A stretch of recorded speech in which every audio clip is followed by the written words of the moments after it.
Today I'll show you how to create a clean and modern outline text effect in DaVinci Resolve. From the Effects panel, drag a Text Plus node above your video clip. This will be the base for our outline text effect.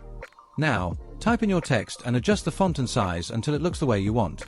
Once that's ready, hold Alt plus left click to duplicate your video, then drag it above the text layer. Next, go to the Fusion page, press Shift plus space, and add a Magic Mask node. With the plus picker, select the area you want to mask, then track the video forward and backward to lock it in place. Once the tracking is done, if you want to refine the edges, go to the inspector and adjust the Matte Erode Dilate controls. After refining the mask, head back to the Edit page. Here you can still change the text color if you like.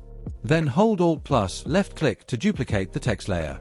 On the duplicated text, open the inspector panel and set the base color to black. Then, in the Shading tab under Outline, you can adjust the outline color and thickness to create the exact look you want. Once the outline is ready, go to the Settings tab and change the Composite Mode to Screen. This blends the text nicely with the background. And that's it, our outline text effect is complete. If you enjoyed this tutorial, don't forget to like the video and subscribe for more DaVinci Resolve tips.